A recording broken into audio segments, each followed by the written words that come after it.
nyagira mu rwuri rwiza ntabwo nikanga ibirura biraza kabiribwa ivuyoye kandi muhora mu biganza ngenura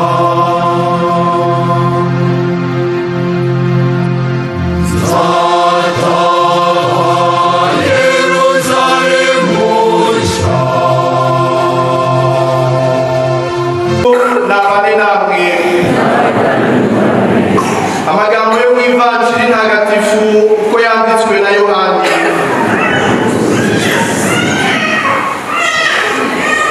Uwo data ampa wese angeraho, kandi uzansanga sinzamujugunya hanze. Namanutse mu ijuru ntazanywe no gukora ibyo nshaka, ahubwo nje gukora ibyo uwantumye ashaka. Icyo uwantumye ashaka ni ukutagira n'umwe nzimiza uwo yampaye, ahubwo nkazamuzura ku munsi w'imperuka. Icyo data ashaka ni uko ubona mwana wese akamwemera yagira ubugingo bw'iteka, maze nkazamuzura ku munsi w'imperuka. Iyo ni ivanjiri ntagatifu.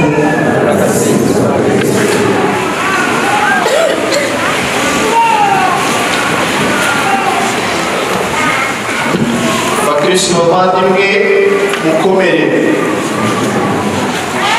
Kugira rero icyo umuntu abona yavuga mu byago nk'ibi ngibi biragoye.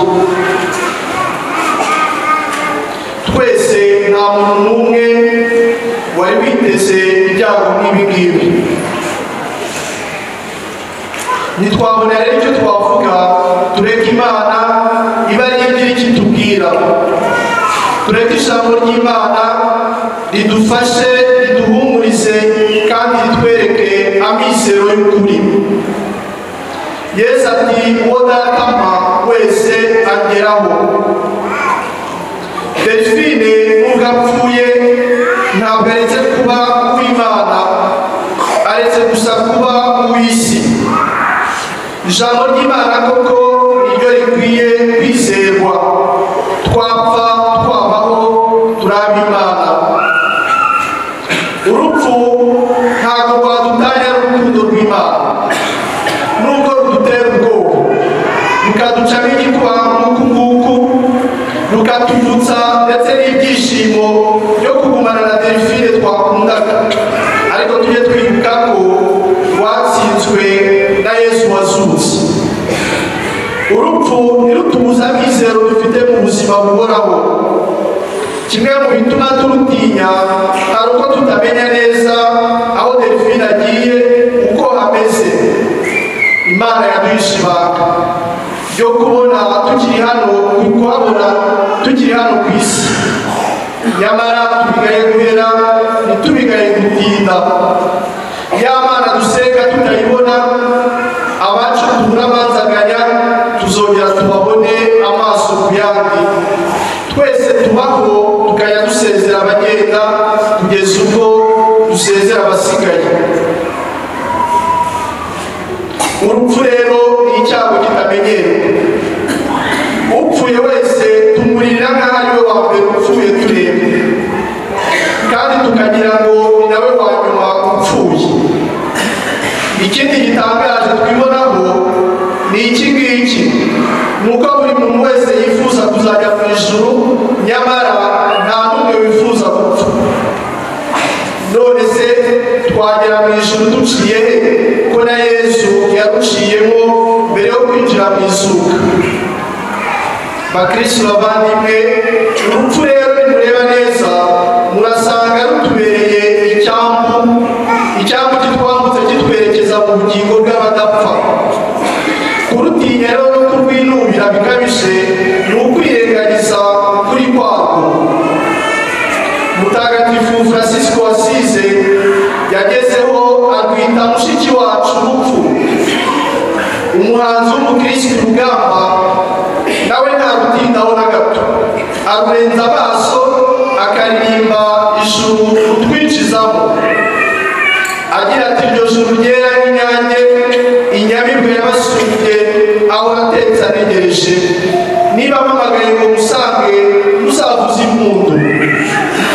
nanjye nzita abashize impundu.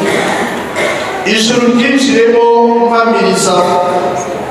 Delphine araduherekeje none nagende butore aherekezwe n'impundu zacu twese abamukundaga.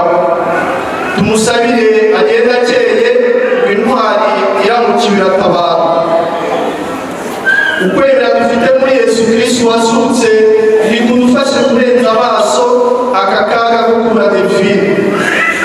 Wari ufite imbere ye ibyiza byinshi. Hirya y'urupfu tuhabone ubuzima buhoraho. Aho ni hahandi badapfa kandi badapfusha. Delphine rero agiye amanzaganya, tubikuremo isomo ry'ubuzima. Duhore twiteguye kwitaba karame igihe Imana izaduhamagarira. Muri twese ntawuzi umunsi, ariko icyo tuzi nuko byatinda byatebuka twese tuzamenya inzira. Iby'isi byose tubisige uko twabisanze. Twitegure rero iryo tabaro ubutungane, buri munsi tujye dusumba uko dusanzwe. Mbese umuntu umariye iki kwigarurira isi yose ariko agashyira ubugingo bwe mu muriro? Nyagasani akira umwana wawe Delphine washatse ko kwitaba ukamukura muri iyi si umujyana iwawe. Mubohore ingoyi y'icyaha, umwihirwe ridashira, maze urumuri rw'iteka rumurikire. Igihe cyo kuzuka azabona umwanya mu ikuzo ry'abatoni n'abatagatifu. Nyagasani Yesu nabane namwe. Tugiye gukomeza rero tumutura Imana, tunashimira Imana nyine ibyo yaduhaye.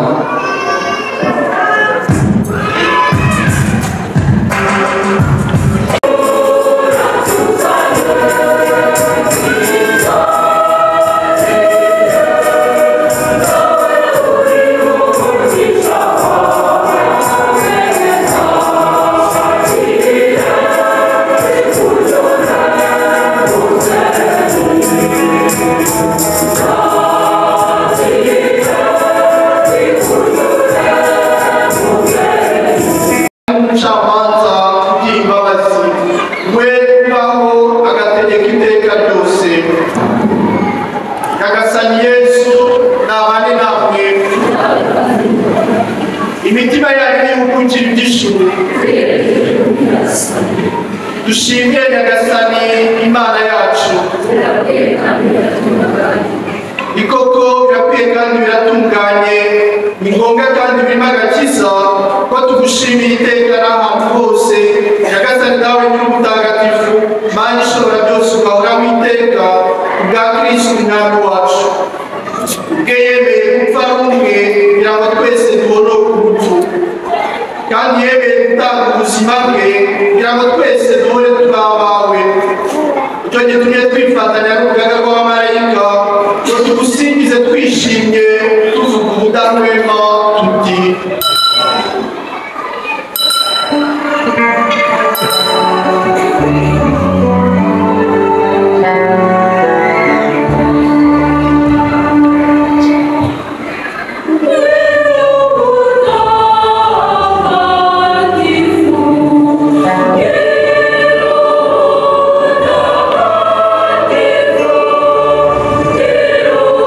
Oh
yatuze kugira ngo ahinduke atubere umubiri n'amaraso ya Yesu Kristo umwami wacu.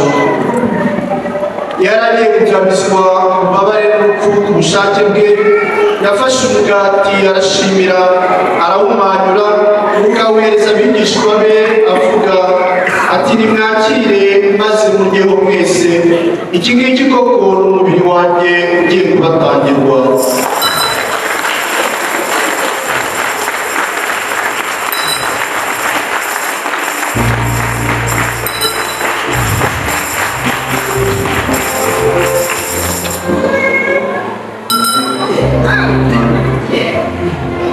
Nuko yaramaze kubigenza barangije kurya, ataka inkongoro nanone arashimira nuko ayihereza abigishwa be avuga ati nimwakire maze munyweho mwese, iyi ngiyi koko ni inkongoro y'amaraso yanjye y'isezerano rishya kandi rizahoraho iteka, agiye kumererwa mwebwe n'abandi bose kugira ngo mugirirwe imbabazi z'ibyaha. Ibi mujye kubikora bibe urwibutso rwanjye.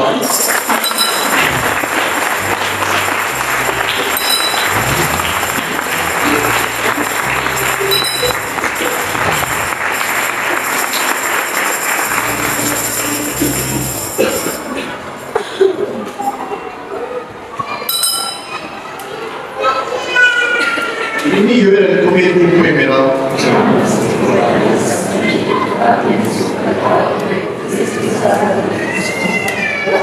Rero Nyagasani, mu gihe twibuka urupfu n'isuka by'umwana wawe, tugutuye umugati utanga ubugingo hamwe n'inkongoro y'umukiro, tugushimira ko watumye tuberwa no kugushengerera tukaguhereza aya maturo, kandi turakwigira twiyoroheje twebwe abasangira umubiri n'amaraso ya Kristo, Roho Mutagatifu aduhuze twunguke. Nyagasani, ibuke Kiliziya yawe igiye ku isi hose, maze ubarya mbere mu rukundo hamwe na Papa wacu Francisco n'umwepiskopi wacu Filipo n'abatorewe mu maritari yose.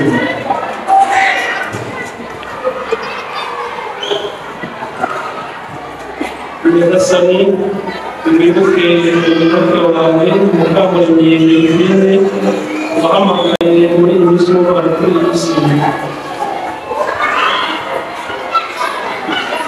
bavuga yunze ubumwe n'umwana mukuru umeze nk'uwe, umwe no kumushushanyiriza uruhare.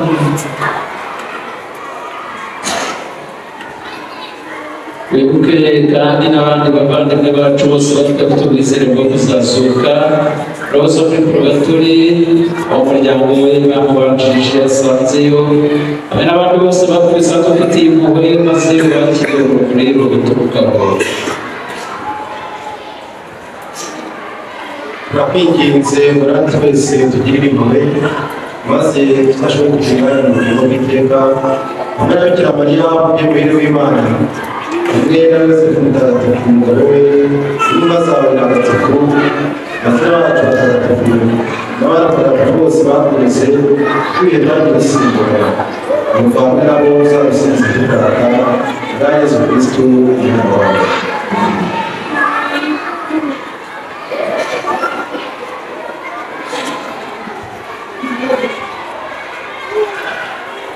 Dawe Imana ishobora byose, icyubahiro cyose n'ikuzo ryose bishyikirizwa na Kristo, ikabihabwa hamwe nawe, ikabiherwa muri we mu bumwe bwa Roho Mutagatifu, uko ibihe bihora bisimbura iteka.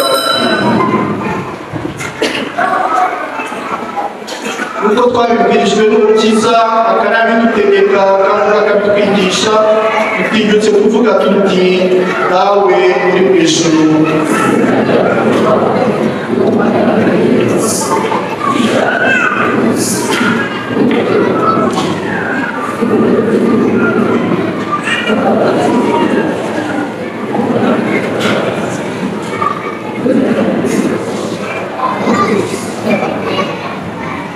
Nyagasani, turakwinginze dukize ibyago byose, ibihe turimo bisakazemo amahoro, impuhwe zawe ziturengere, zidukize icyaha cyose, ziturinde n'amakuba yose, mu gihe tugitegereje ya mizero mahire no kuza k'Umukiza wacu Yesu Kristo.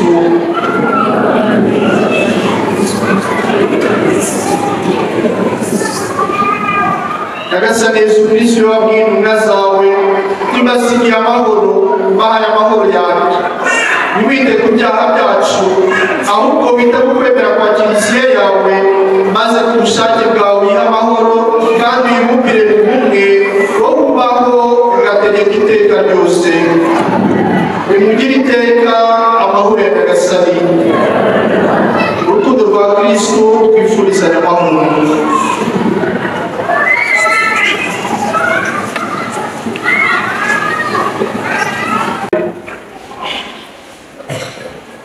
Nyagasani Mana yacu mu isakaramentu ry'Ukaristiya umwana wawe yadusigiye impamba muri uru rugendo turimo ugirire iryo funguro maze umuvandimwe wacu Delphine Mukamuremyi umwe gusangira na Kristo mu bugingo bw'iteka bisabwe kubwa Yesu Kristo nyine umwami wacu.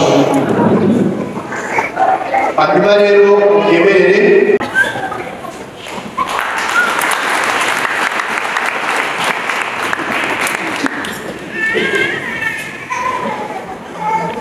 murakoze guhugura amakuru ariko yuko namuvuga yitwa Padiri Manuel Israel muri Paruwasi ya Mata. Padiri Teremana muri Padiri Mukuru Paruwasi ya Cyarira ya Bugiriro. Padiri Lambert Iramuha ubutumwa Padiri Mukuru Paruwasi ya Nyamira ya Kirundo. Padiri Sabazima Emmanuel Padiri Mukuru Paruwasi ya Hingiro. Padiri Samusoni Habyarimana Padiri wungirije Paruwasi ya Mata. Padiri Philippe Nizigiyimana Padiri Mukuru Paruwasi ya Ngoma. Padiri Augustine Twagirayezu Padiri Mukuru Paruwasi ya Nyamira.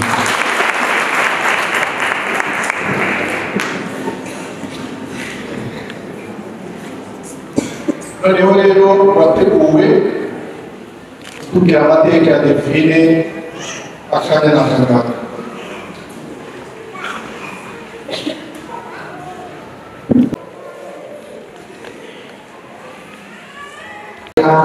yaranze nyakwigendera tugezwaho na Pierre. Nyuma y'amateka turakurikizaho ubuhamya aho Komisiyoni Fatabiyene umwe mu bakoranye atugezaho ubuhamya. Nyuma y'ubuhamya turakurikizaho ijambo ry'uhagarariye umuryango ari we Muzehe Mukurarinda Prince. Abo bantu bacunguze umwete barasiga.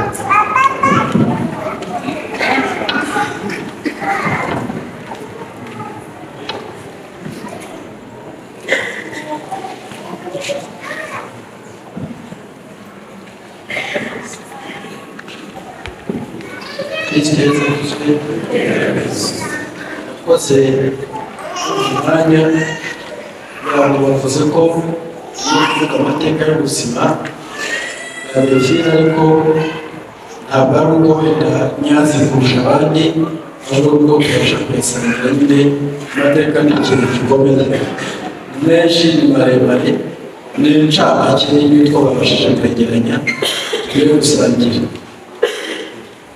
Baratubwira ko rero Delphine yavutse ku itariki 12 z'ukwa gatatu mu mwaka w'1981. Akaba ari umwana wa kabiri mu bana batandatu bavuka. Delphine yize amashuri abanza kuri EPBaki mu murenge wa Mukindo.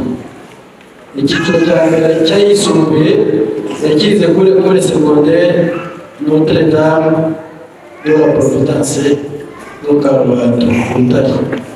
Icya kabiri cy'amashuri yisumbuye yakize kuri Ecole Normale Primaire ya Gacurabambere mu Gisenyi. Kaminuza yari akirimo kuyiga yigaga muri kaminuza y'Urbanisme PIAS yari basoza umwaka wa gatatu. Yabaye umwarimu yaranakiwe abimazemo imyaka 19 yigisha kuri EPBaki umugore primaire make muri komite y'inama y'igihugu y'abagore mu murenge wa Mukindiro. Yashyingiwe mu mwaka wa 2012 ashyingiranwa na Rutihuza Cleophas. Afite umuryango asize birumvikana umufasha namuvuze, asize abana 4, abahungu 2 n'abakobwa 2. Ibindi byamuranze yaranzwe no gukunda umuryango avukamo n'uwo yashatsemo mu buryo bwuzuye. Buri wese yakwisobanurira uburyo bwuzuye icyo bisobanuye. Yari umukristo gatolika, akaba n'umuririmbyi waririmbye mu makorali atandukanye. Ubu akaba yari ari muri korali ya Saint-Barbe. Yakunda gusenga, agakunda Imana n'abantu. Yakundaga abababaye, cyane cyane abarwayi. Mu bijyanye n'akazi yangaga umuriro, agakunda kunoza akazi ashinzwe kandi agaharanira icyatuma akorera atera imbere.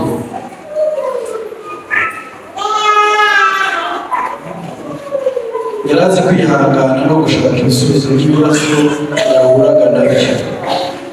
Ibi bikagaragazwa n'uko no mu burwayi bwe atigeze acika intege ngo areke gukora inshingano ze neza.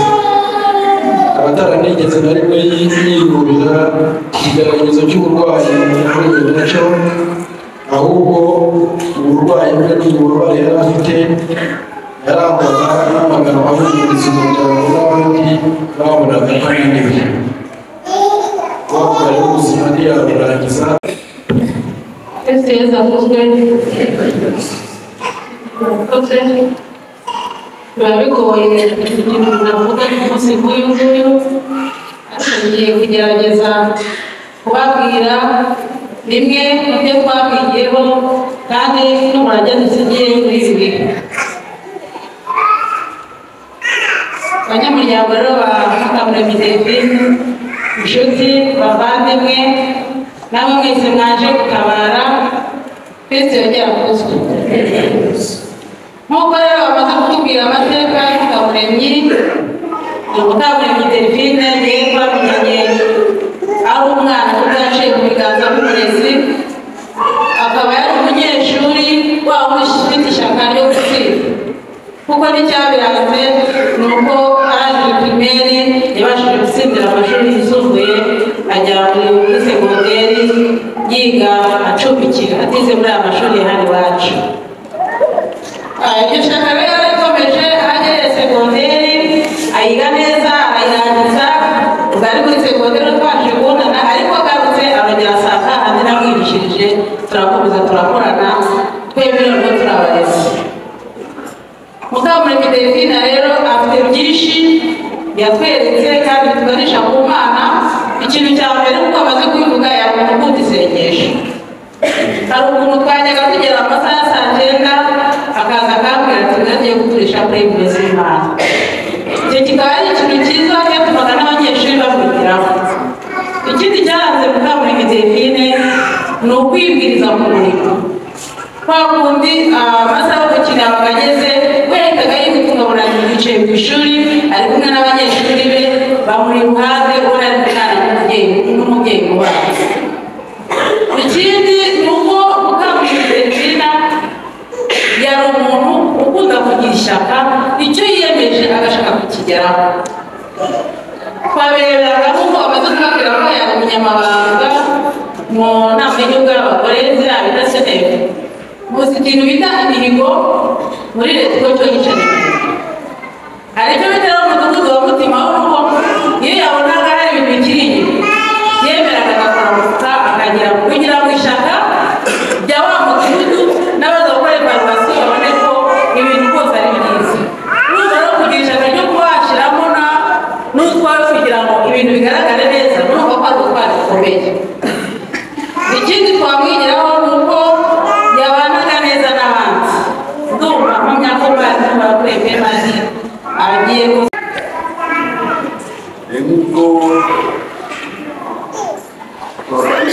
paruwasi ya Mugomba ya kubona icyumba ya bw'abatuye umunsi umwe muri koko ni ibintu bigoye ariko kandi umuntu ntiyabura no gushimira Imana, turashimira Imana cyane kubera duhaye na mbere nk'ababyeyi duhaye uriya mwana ufite Mukamuremyi kumva bamugizeho byinshi bari gusubiremo ariko icyo natsindagira ni uko uriya ufite Mukamuremyi abana bacu yatubereye umwana muzima umuryango yatubereye ifate yatubereye umwana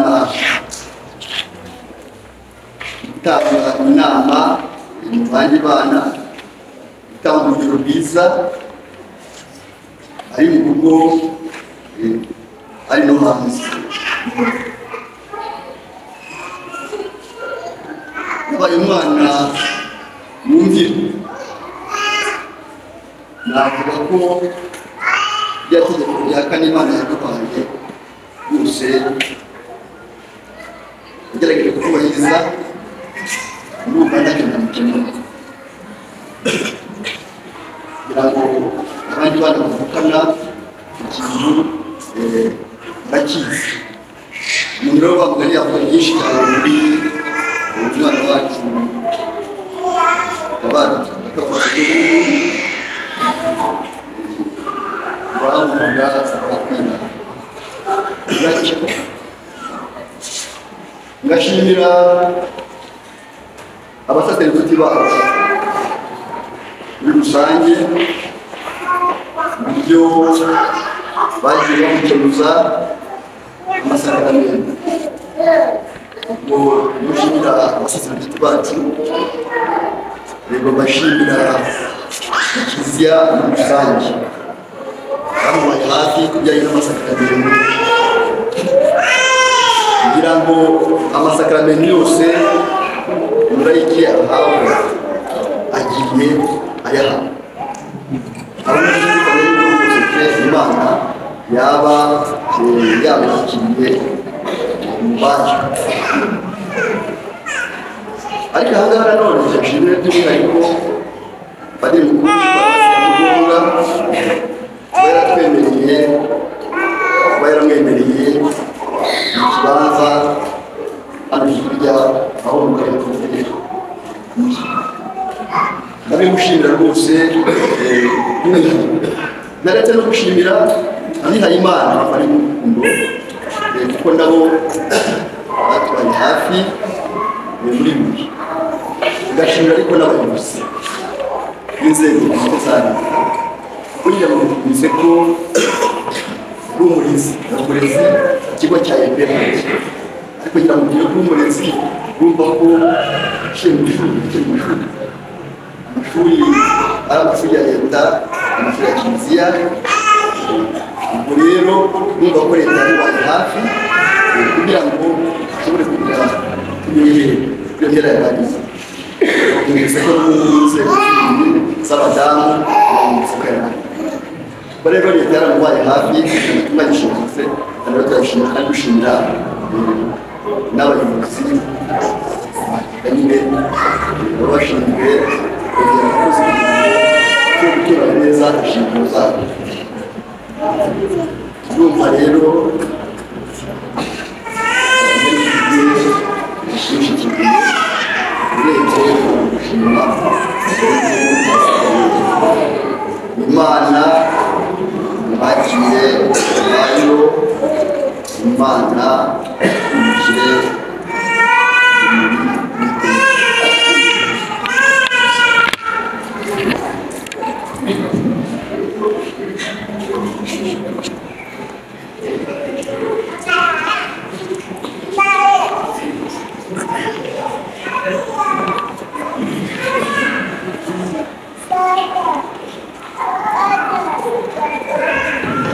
Yesu yagiye akozwe hanyuma cy'amateka yarangiza kuyigendera n'ubuhamya butandukanye bamaze kutugezaho tugiye gukomereza ya paruwasi na sentineri ngombwa hanyuma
integamiye ukwemera Imana yacu uko ibyaremwe byose ariyo bibereyeho. Tugiye guhabwa umubiri wagenewe kuva umuvandimwe wacu, dusaba Imana izamuzure afite imbaraga, imushyire mu mubare w'abatowe, izamugirire impuhwe igihe cy'urubanza, kugira ngo namara gukira urupfu akire n'umwenda we wose, maze azasenderezwe ibyishimo bidashira. Dusabe. Dawe nyir'ubutagatifu, turamushimira kubera abari hano n'abapfuye, kuko washatse kunyakwigendera abari batumye tukorera hano uyu munsi. Turibuka umwana wawe Yesu Kristu mu rupfu rwe rw'umusaraba yababaye cyane, kandi mu kubera ubuzima bwe burusha urupfu imbaraga yemeza ko tuzaba. Nicyo gituma hamwe n'abatubanjirije bakaba bafite ubuzima muri wowe, hamwe n'urugaga rw'abatagatifu bose, tugusaba duhuje ubuvandimwe tuvuga tuti: dawe uri mu ijuru,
abamarayika bakujyane mu ijuru nugerayo abawe Imana bakwakire bakugeze mu murwa mutagatifu wa Yerusalemu ubaze abamarayika bakwakire maze ubugirwe ridashira hamwe na Lazaro wahoze ari umukene.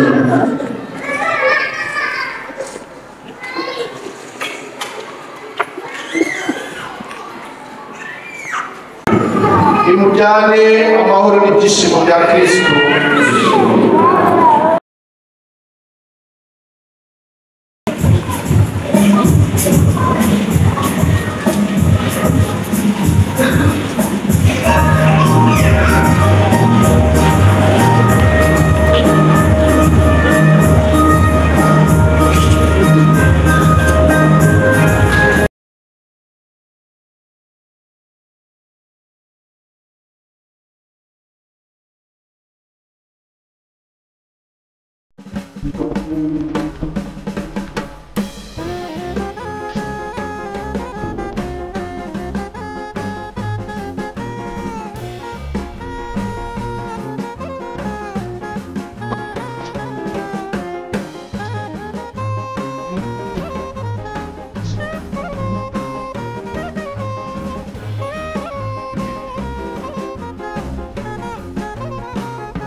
dusabe abaseserikati badukubira igitambo gusa badufashe muri iyi mihango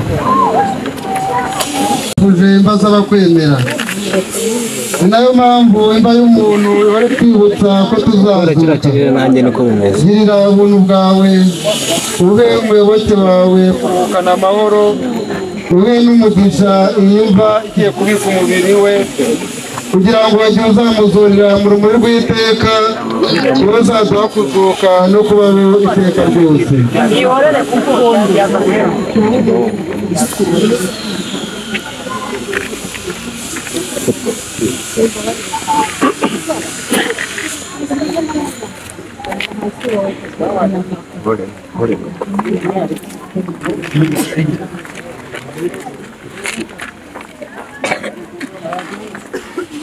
bavandimwe Yesu yaravuze ati nigezuka n'ubugingo unyemera naho yaba yarapfuye azabaho byongeye umuntu wese uriho kandi akanyemera ntateze gupfa nimucyo rero turagize Imana uyu muvandimwe wacu Delphine watuvuyemo muzajya musubiza muti twumve Nyagasani Nyagasani waririye ku mva ya Lazaro mwanagura amarira turabigusabye twumve Nyagasani wewe wasubije abapfuye ubuzima uhereye umuvandimwe ubugingo bw'iteka cyagusabye imbabazi ku musaraba tugereza umuvandimwe mu ijuru turabigusabye wubagije umuvandimwe wacu amazi ya batisimu umugiriraho ikimenyetso wigisha amavuta ya batisimu mwakire mu bana bawe turabigusabye uyu muvandimwe wacu wamutungishije umubiri wawe n'amaraso yawe mwakiriye mu mukiro w'ingoro yawe turabigusabye natwe yababajwe n'uyu muvandimwe wacu dukomereze mu kwemera no mu kwizera ubugingo bw'iteka turabigusabye muwe muja wawe Delphine ugirire ko yahoze yifuza kukubera umuyoboke udahemuka maze ureke kumuhanira ibicumuro bye ukwemera kwe kwamuhuje n'umuryango w'abemera ubuntu bwawe ntibumuhuze n'inteko z'abamarayika n'abatagatifu bose kubwa Yesu Kristo umwami wacu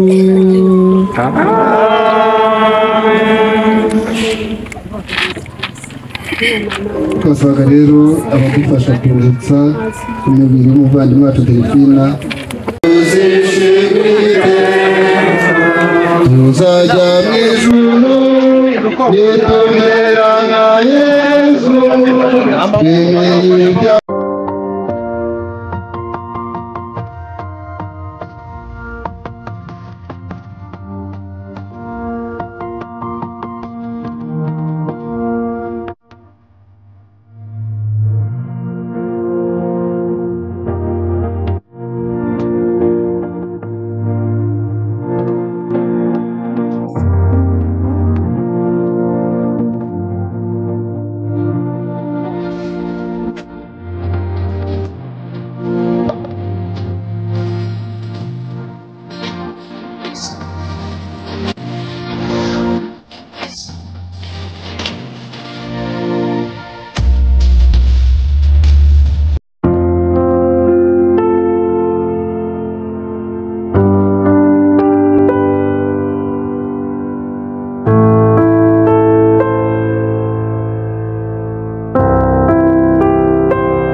mbere y'uko dusoza twasaba guhagararira umuryango ko yagira akajambo kagufi abwira abateraniye hano.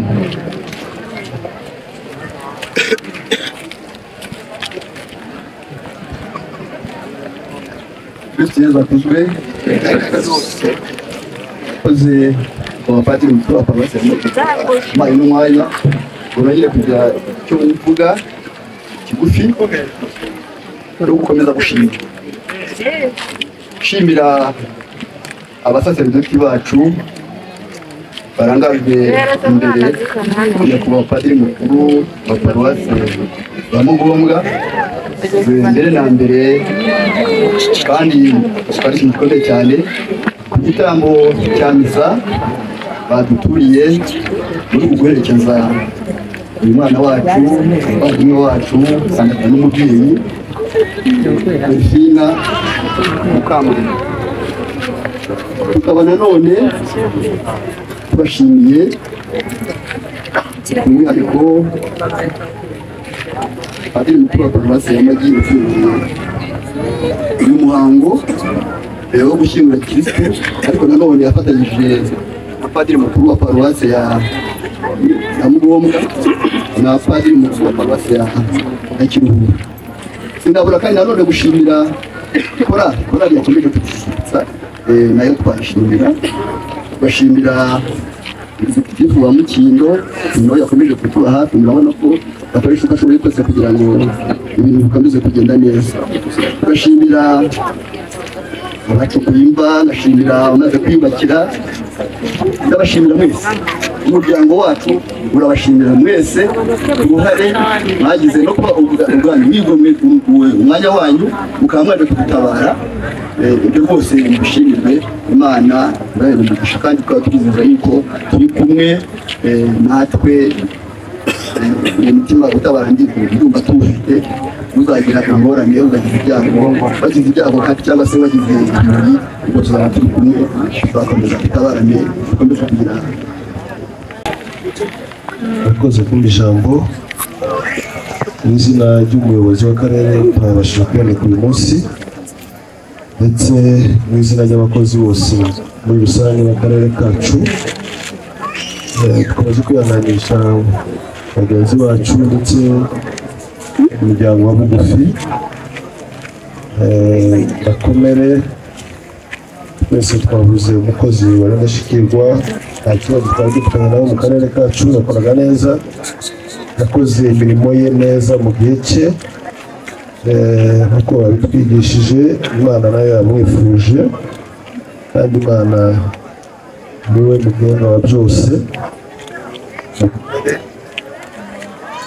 kandi mwihangane, tumufurije uruko udashira. Akoze.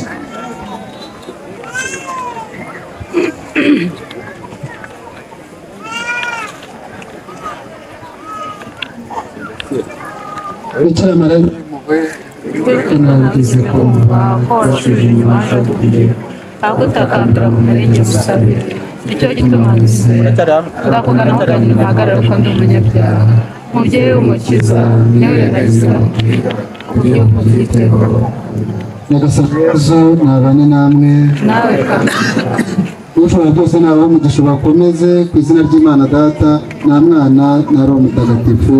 Amina.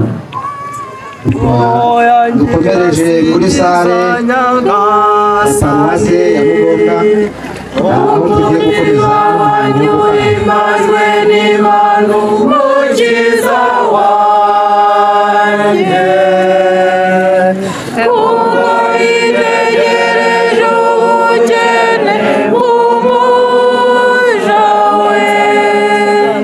Dore kuvuga amasekuruza yose n'amaramasa y'Abisirayeli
It's